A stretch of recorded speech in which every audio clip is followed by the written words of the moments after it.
दीदी का फिगर 32, 28, 34 का है। वो बिल्कुल दूध जैसी गोरी है, उनकी हाइट औसत लड़कियों के जितनी ही है।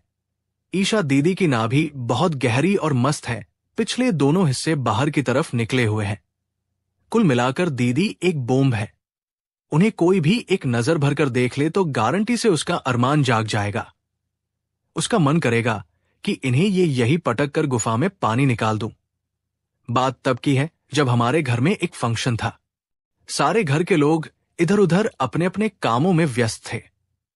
मेरा और ईशा दीदी का घर 100 मीटर की दूरी पर था और फंक्शन का था न घर से 1 किलोमीटर की दूरी पर था। मैं और दीदी दोनों आपस काफी क्लोज थे। दोनों में खूब मस्ती मजाक होता था। मस्ती करते करते कई बार मैं उनके दुपट्टे उठा देता था, लेकिन वो सब देखकर भी कुछ नहीं बोलती थी।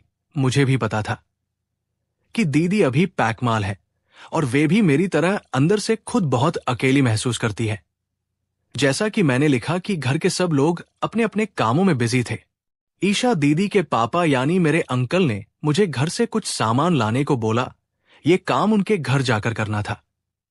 घर पर ताला लगा हुआ था, तो अंकल ने मुझे चाबियां का गुच्छा पकड़ते जल्दी से काम करके वापस आने को कहा। मैं सामान लेने उनके घर की तरफ चल दिया।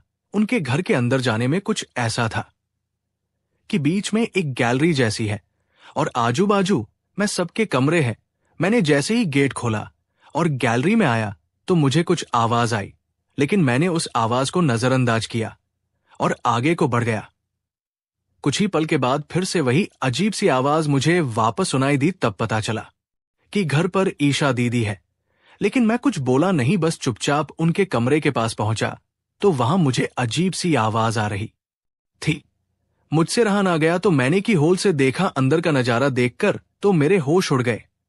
मैंने देखा कि दीदी छोटे छोटे कपड़े पहनकर अपनी फोटो और वीडियो बना रही थी, किसी को सेंड करने के लिए। हॉट कजिन की ये दशा देखकर मेरा मन तो हुआ कि कमरे के अभी अंदर जाकर उनकी गुफा की खुदाई करने लगूं, लेकिन अंकल ने मुझे सामान जल्दी लाने को कहा था। मुझे देर होती लग रही थी, तो मैंने सोचा कि इस काम में जल्दबाजी ठीक नहीं है। दीदी को तो कभी भी ले लूंगा।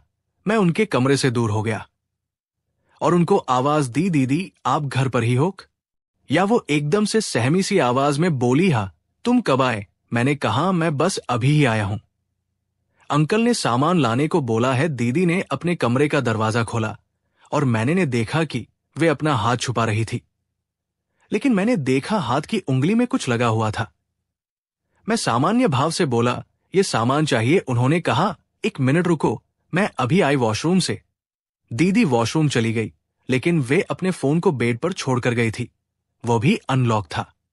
मैंने फोन उठाकर देखा तो उसमें उनकी फोटो और अभी के ही वीडियोस थे। मुझे लगा कि दीदी ने ये सब किसी को सेंड करने के लिए अभी ही बनाए हैं। जब तक दीदी ले जाने वाला सामान निकाल रही थी, तब तक मैंने चुपके से उनके फोन से सब फाइल्स अपने फोन में ले ली और सामान लेकर वेन्यू पर चला गया। मैंने दीदी से इस बारे में कुछ बात नहीं की, क्योंकि मैं सही टाइम का इंतजार कर रहा था। फंक्शन शाम को 8 बजे खत्म हो गया था। रात में जब मैं अपने कमरे में आया तब मैं दीदी के बारे में सोचने लगा और अपने हाथों से कुछ किया। उस वक्त मैं अपने फोन पर उनकी फोटोज वीडियो देखने लगा। यार वे इतनी सेक्सी है कि क्या ही बताओ। देखकर मन कर रहा था कि अभी ही उनके साथ कर लूं। उस रात मुझे नींद नहीं आई, सिर्फ यही सोचता रहा था कि दीदी को कैसे पटाया जाए, बस वो एक बार मिल जाए। लेकिन किस्मत को कुछ और ही मंजूर था।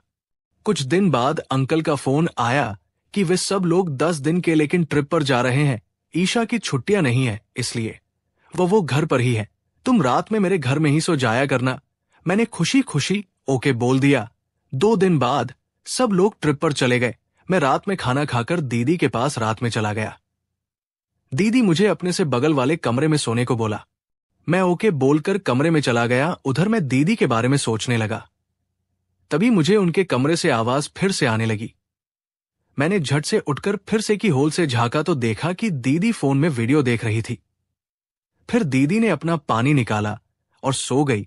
मैं कमरे में आकर सोचने लगा कि मैं कैसे अपनी दीदी के अंदर निकालो। ये है कि किस्मत साथ देती तो हर तरीके से देती है। मैं जिस कमरे में सो रहा था उसका ऐसी काम नहीं कर रहा था। अगले दिन मैंने दीदी से कहा कि कमरे का ऐसी काम नहीं कर रहा है। दीदी बोली, आज से तो मेरे कमरे में सो जाना। मैं ये सुनकर ही काफी उत्तेजित हो गया। फिर रात को जल्दी जल्दी उनके यहां आ गया।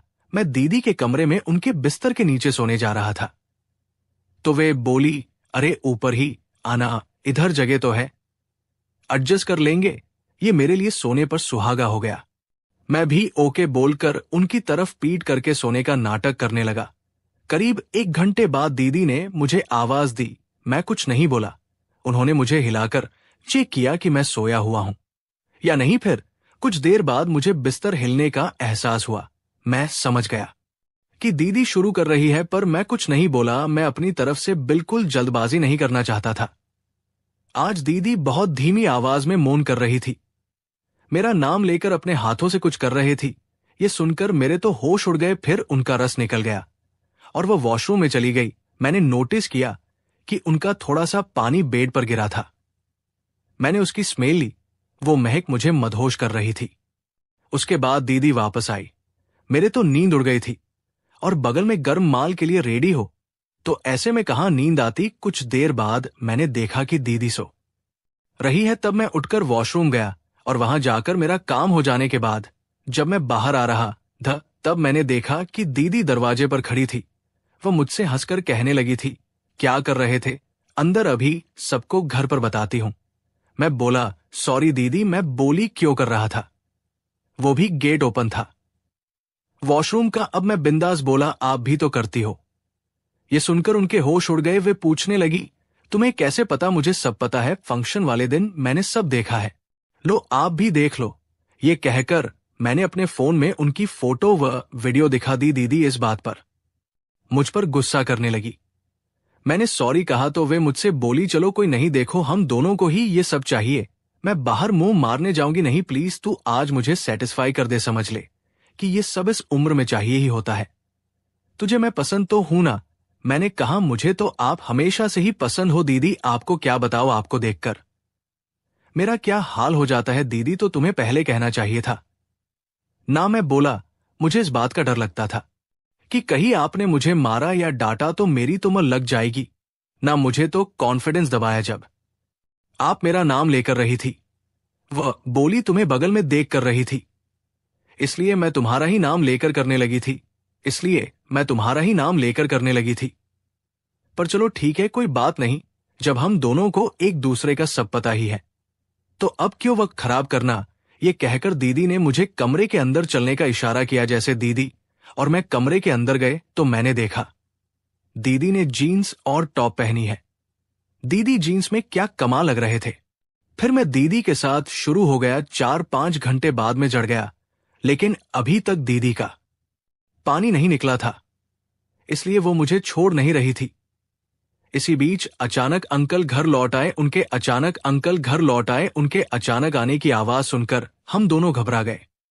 लेकिन इससे पहले कि हम कुछ कर पाते, उन्होंने हमें उस स्थिति में देख लिया जो हमें शर्मिंदा कर गई। अंकल का चेहरा गुस्से और निराशा से लाल हो गया। उन्होंने बिना कुछ कहे कमरे का दरवाजा बंद कर दिया और बाहर चले गए। उनका ये व्यवहार हमारे लिए और भी डरावना था। कुछ देर बाद उन्होंने हमें बुलाया और गंभीर आवाज में कहा, तुम दोनों को ये समझना होगा कि भावनाओं पर काबू रखना जरूरी है। परिवार का हर रिश्ता विश्वास और मर्यादा पर आधारित होता है। तुमने जो किया वो न केवल गलत है, बल्कि ये हमारे रिश्तों को भी नुकसान पहुंचा सकता है। उनकी बातों ने हमें सोचने पर मजबूर कर दिया। हमने महसूस किया कि एक पल की कमजोरी ने हमें ऐसी गलती करने पर मजबूर कर दिया जिसका हमें जीवन भर पछतावा रहेगा। हमने उनसे माफी मांगी और यह वादा किया कि भविष्य में हम ऐसा कुछ नहीं करेंगे जो हमारे रिश्तों को कमजोर करे। दोस्तों, वीडियो पसंद आया तो चैनल को सब्सक्राइब करें और वीडियो को शेयर करें।